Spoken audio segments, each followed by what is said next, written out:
This is Charlie Milburn for Hit Exchange Media. I'm joined today by Eric Hibbs, Executive Editor of Hit Exchange.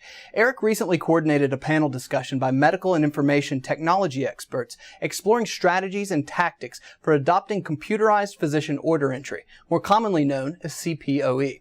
Welcome, Eric.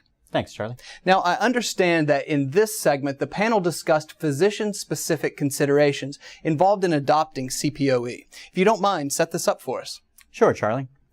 They discussed some often overlooked aspects of relationships, physician involvement, and physician leadership. After that, they spent some time on the important topic of training physicians to use the system. That sounds interesting, Eric. Thank you. Let's take a look. Let's discuss what's really important with physician relationships and with physician readiness, if you will, before go live. We created a physician advisory group that had key leaders from around our system. We were implementing in several clinics. We have 11 satellite family health centers around the valley, and then we have a very large multi-specialty building next door to the hospital. So I enlisted the help of several medical directors from our outpatient environment, and luckily, I think maybe being part of a teaching hospital like we are, and just that constant change that we're always facing with in teaching students and residents, I got some good engagement from the physician leaders, and also in our EDs, some incredible leadership from physician leaders, and we had regular meetings during our first phase. I think that's sort of what we're copying now in our second phase, the inpatient. I've enlisted the help of a lot of our inpatient leaders, and we meet regularly monthly and go over issues. I still think that change management is hard, and it's definitely the key. But I think to get that buy-in is so important from some people who also have influence on other providers in the system. I think I would agree with that. I think this factor cannot be emphasized enough, because predominantly 90% of your users of all these systems that we are discussing are the physicians or the providers.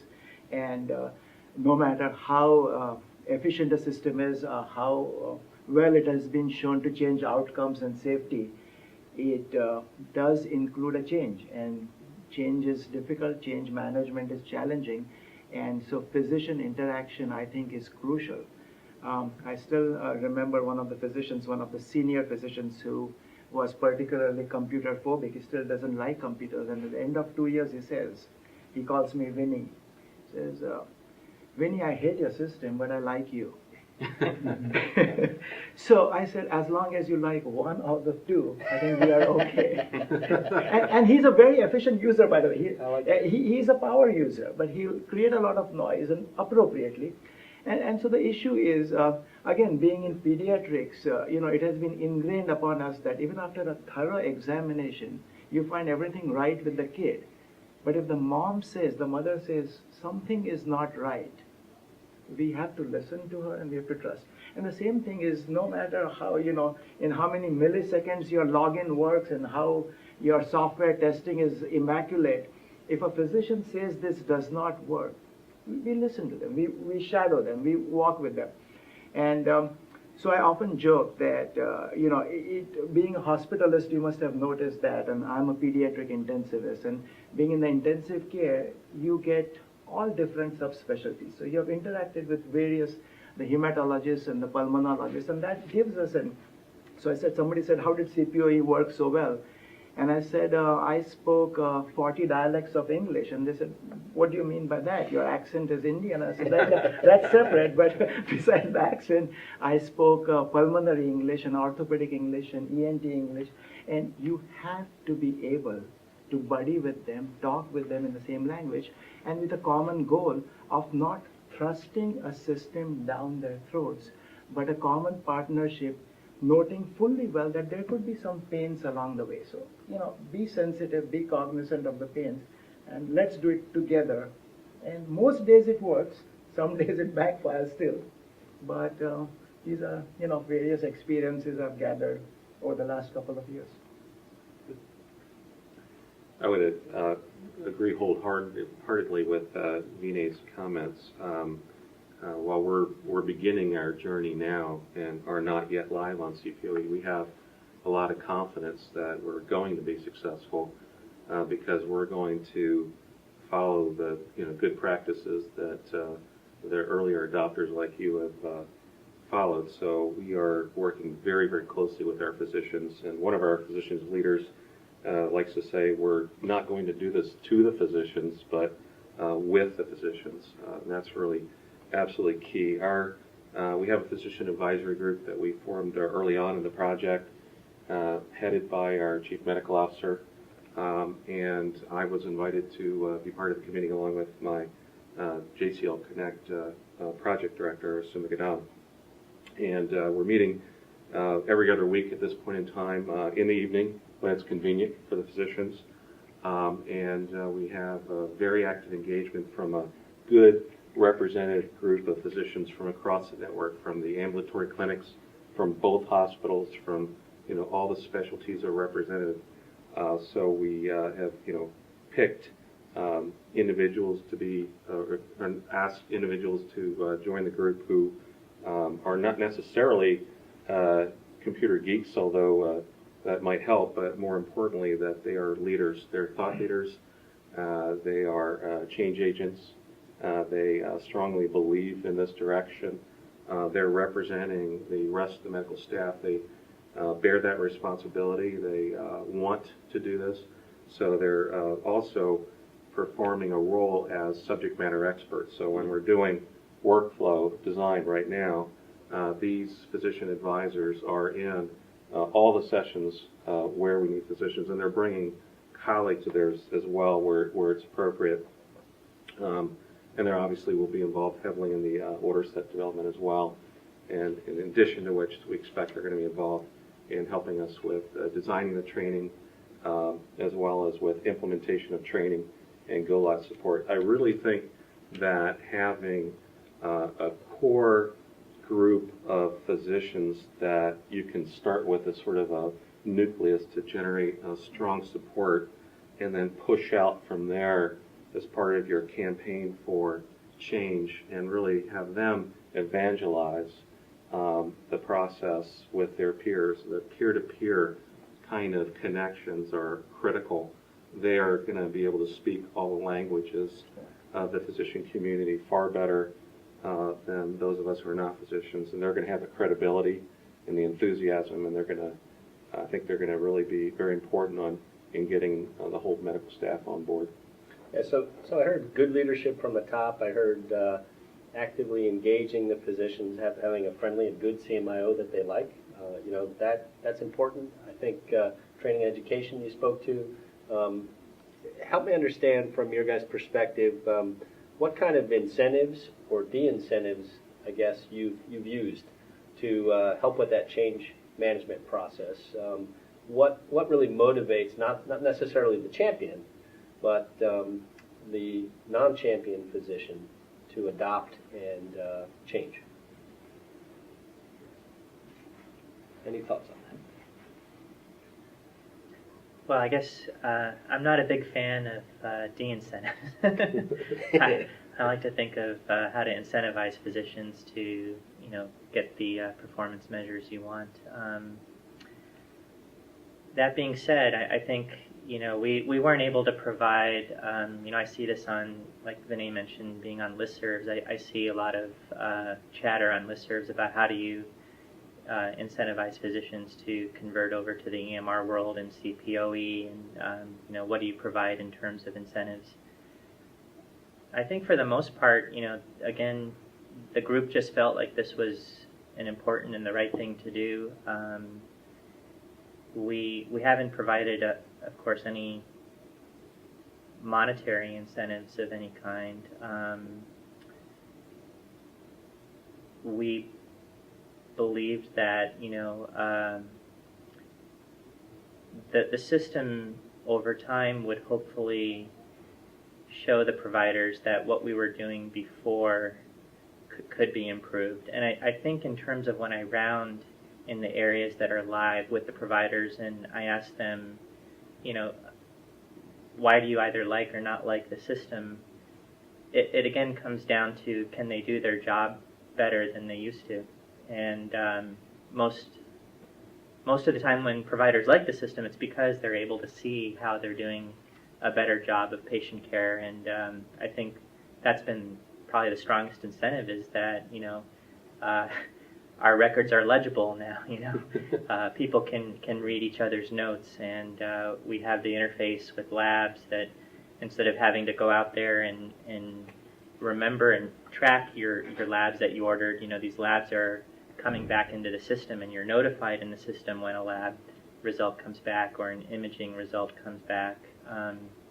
I think that the order entry, even though it's painful, once they learn the order entry component, and if you've set it up right, it actually can become an easier process for a lot of the providers, because you can save certain defaults the way that you like to order things in the system, and it's your favorites basically, and you can order things with a click of a button, as opposed to having to write several things down that we had to before. So I think probably the strongest incentive has just been that providers have seen how it's improved patient care. And yeah, so it's interesting, PD.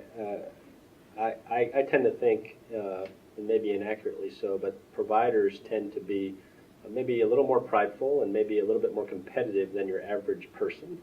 And I think what you're speaking to, I've seen play out in that if you can show data either about how that physician is performing relative to the other physicians, or show how that physician is performing relative to a standard, or show clear outcomes based on that physician's action, if you can tie that and show that information, you'll get them to move because they want to.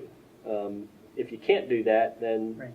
then and a classic example of that would be like our ED, our adult ED. Before we went live, there was lots of concern about, obviously an ED cannot shut down and tell patients to go away, or reduce the schedule to half the schedule for a certain period of time while you're getting used to the system. And there was a lot of concern about what's going to happen when we go live with wait times in the ED, patients leaving without treatment, all of those kinds of things. And we looked at other places, and it wasn't always a rosy picture of what happened when a ED went live.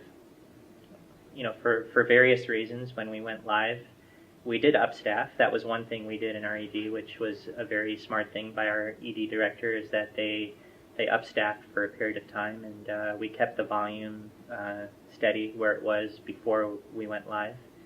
And actually, it was interesting. Our left without treatments actually went down, and they saw that pretty immediately, because you can pull this out of the system very easily, much easier than what we used to be able to do. And it was reinforcing that, some of these things, like you talked about, that competitive nature of, door to doc time. How quickly do you get the patient from the waiting room in front of a physician?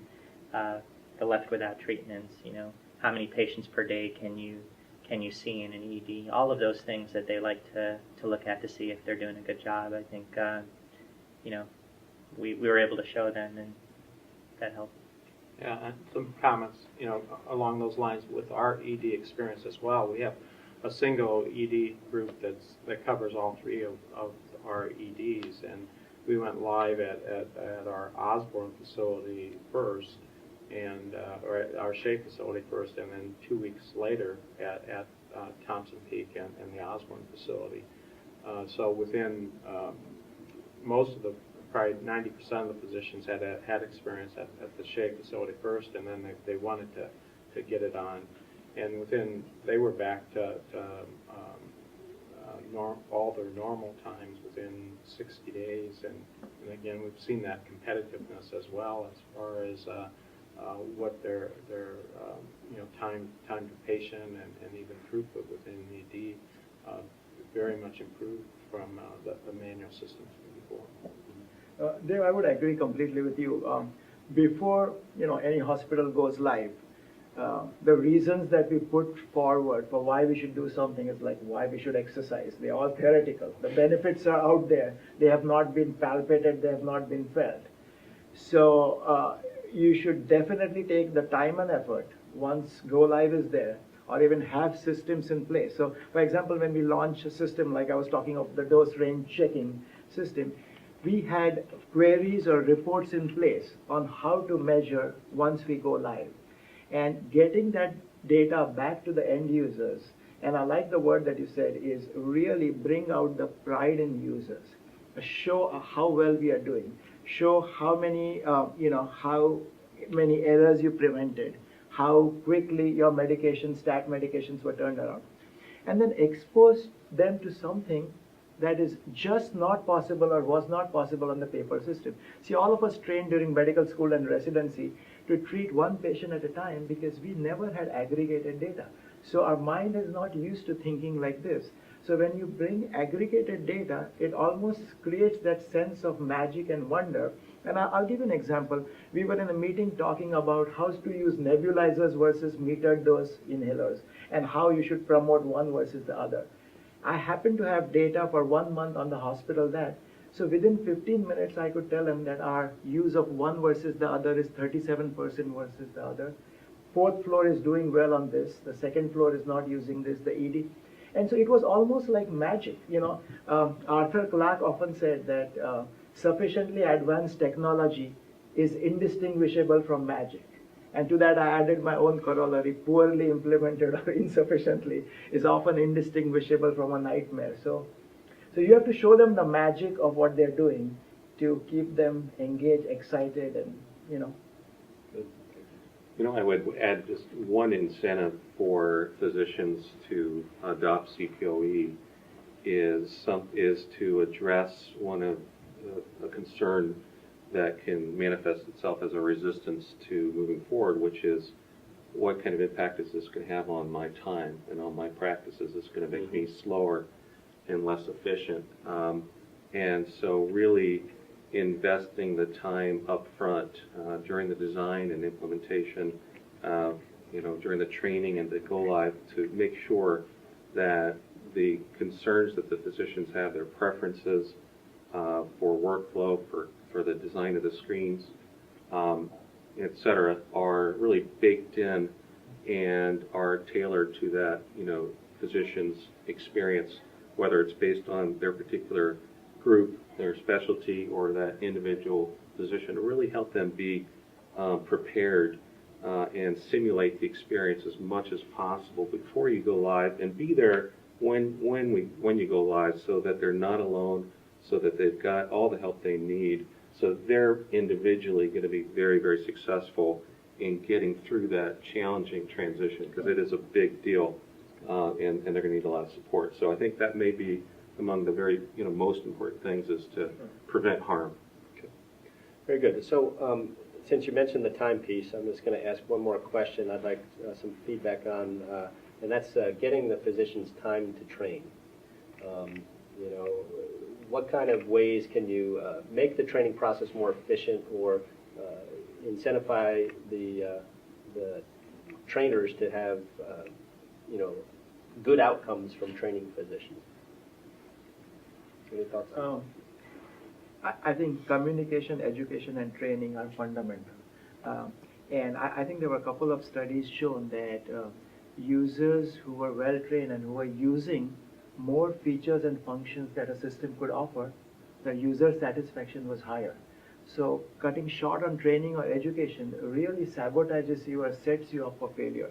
And I have mixed, as I've seen this process over the last 4 or 5 years, I have mixed feelings on how much training, and more than that, where do you draw the line between mandatory and non-mandatory training? I completely agree with Prabodh about not including disincentives. But every place that you see in healthcare, you cannot practice without having a state license. You cannot give chemotherapy without being trained. You cannot handle an infusion pump without having to go through the in-service. So these are important, crucial, life-saving, life-threatening tools that we are unleashing on the providers, on the patients, on the families. So without overburdening and having an 8-hour sit-in class, I think there is some basic, bare, essential minimum requirement, without which your chances of success are less. It's a challenge, but I agree that I think there's a lot of focus right now on can you get by without classroom training? Can you somehow set up online training and training that can be done remotely without having to come in and do a class? And I would just say that I would not be in favor of recommending that. I think being in a classroom where you can exchange with the trainer, where you can talk with other providers. We usually have, besides the trainer, we have some provider super users who are in the room kind of floating around. And so, that was with our initial go live. I think moving forward, as we have most of the providers trained, and then you have sort of individual then users coming in who are new in smaller amounts or smaller doses at a time. The idea is how to then train them. What we're looking at is having a specific provider trainer who can also provide some at-the-elbow support. So after you go through that class and you're actually starting to use the system and you can't remember everything you learned in those 8 hours that are crammed in, you have this person who can then reinforce some of the stuff that you were trained on in class, or even go beyond and learn additional features. Because many of these systems are very robust, and there's all kinds of really incredible, neat tools that we could use, but you just don't have time to learn them also in that first initial class. And I think that's the advantage of having that person who can provide at-the-elbow support after that training, can do some additional training and can go beyond. So. I would add that it's really a question of proficiency. What can you do? What are the requirements to help the physicians become adequately proficient before you activate CPOE? And I'm not convinced that you can effectively train or educate anyone so much as they have to learn, right? So no matter what we do, it's ultimately it's an issue of the learner to learn. So different people have different learning styles. It's been demonstrated, and there's been studies have been done. There's research on this, and so I think a mixture of different kinds of training may actually be required to recognize and account for the fact that different people learn in different ways. So, in practically speaking, classroom training probably is necessary to some extent, but maybe it can be supplemented with e-learning as well, and at-the-elbow training. If there were some sort of flight simulator, much like pilots have, and there actually is work underway in the industry to develop those kinds of capabilities. So the more and more you can get role-based simulation rather than just sort of opening up someone's head and dumping information, and that's not generally going to be very effective at helping someone learn. So we're looking at ways to combine classroom e-learning, at-the-elbow support, and train to be as focused on roles and get the physicians to play around in the playground environment as much as possible. But at the end of the day, they're probably not going to be totally proficient until we go live and they start to actually experience the system. And that's where the real challenge will be to help them adequately so that they can get up to speed as quickly as possible. Yeah, I think the balance is on all those things is really looking at how can you ultimately make it workflow-based, not function and feature-based. And then also with the goal of really minimizing productivity impacts. And it's going to take a wide variety of tool sets to do that. That's true, yeah. Do any of you have formal FTs for trainers? Yes, Yes. absolutely. We have Do you have enough? we believe we do have a host of them. So we believe we have the right number. Have enough. Yeah.